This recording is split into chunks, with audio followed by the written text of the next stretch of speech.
Assalamualaikum warahmatullahi wabarakatuh. Alhamdulillahirabbil alamin. Wassalatu wassalamu ala asrofil anbiya'i wal mursalin. Asyhadu an la ilaha illallah wahdahu la syarikalah wa asyhadu anna Muhammadan abduhu wa rasulah. Amma ba'du. Para pendengar di mana saja, pertama kali kita wajib bersyukur kehadirat Allah Subhanahu wa Ta'ala. Pada hari ini kita masih diberi sehat walafiat. Dan kedua, kita ucapkan sholawat dan salam kepada Nabi Muhammad Sallallahu Alaihi Wasallam. Dan pertemuan hari ini kita akan membahas masalah pegangan hidup, yaitu Al-Quran dan As-Sunnah. Hidup ini supaya selamat, hidup ini supaya sejahtera, kita harus punya pegangan. Dalam hadis Nabi, Rasulullah Shallallahu Alaihi Wasallam pernah bersabda, "Taroktu pikum amroini lantadilu idza tamassaktum bihima kitabullah wa sunnati rasul."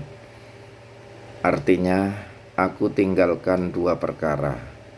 Kalau kamu berpegang teguh pada dua perkara, yaitu tidak akan sesat, yaitu Al-Quran dan hadis Nabi Muhammad Sallallahu Alaihi Wasallam. Kita tahu Al-Quran itu sumber pertama dan utama. Al-Quran itu tidak diragukan sebagai petunjuk bagi orang-orang yang bertakwa kepada Allah, orang-orang yang beragama Islam. Di dalam surat Al-Baqarah ayat 2 dikatakan, "Dalikal kitabu la raiba fi hudal lil muttaqin." Artinya, Al-Quran itu petunjuk bagi orang-orang yang bertakwa.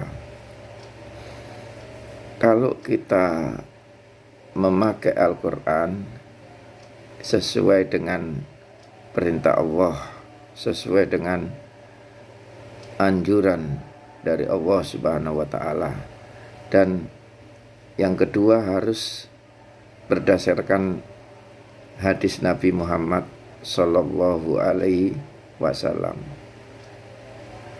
Hadis sumber agama yang kedua setelah Al-Quran. Hadis dan Al-Quran ini tidak bertentangan, antara Al-Quran dan hadis sejalan seiring. Tidak akan kita temui pertentangan. Seandainya ada pertentangan, kita harus memberi komentar atau memberi arti yang semakna dengan Al-Quran itu, cari yang terdekat. Oleh sebab itu, Rasulullah Shallallahu Alaihi Wasallam diutus kepada kita untuk membawa Al-Quran dan Sunnah. Kita kalau berpegang ke sana tidak akan sesat. Janganlah beragama kita itu hanya mengikuti bapak-bapak kita, mengikuti nenek moyang kita. Apakah nenek moyang kita itu, bapak-bapak kita itu mengerti atau tidak mengerti? Di dalam Al-Quran dijelaskan, wa idza qila ta'alu ila ma anzalallahu wa ila rasuli qalu hasbuna wajadna alaihi aba'ana awalau kana aba'ana ya'kiluna wala yahtadun. Mereka kalau diajak kepada Al-Quran dan hadis Nabi, mereka menjawab, cukup, ini dari bapak-bapak kami, nenek-nenek moyang kami.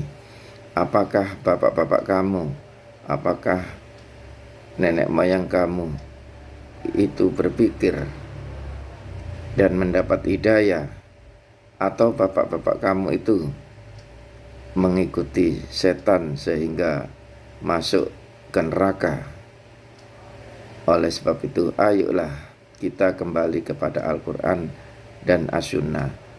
Al-Quran itu tidak diragukan, isi dan semuanya dijamin 100% menyelamatkan kita. Nabi Muhammad Shallallahu Alaihi Wasallam bersabda, "Iqra'u Qur'ana fa innahu ya'ti yaumal qiyamati syafi'an li ashabi." Bacalah Al-Quran, maka sesungguhnya Al-Quran itu akan memberi pertolongan bagi pembacanya pada hari kiamat. Dan Al-Quran itu tidak akan sesat walaupun kita hidup di dunia, dan nanti akhiratnya kita akan memetik dari buah dari Al-Quran itu. Sekian, assalamualaikum warahmatullahi wabarakatuh.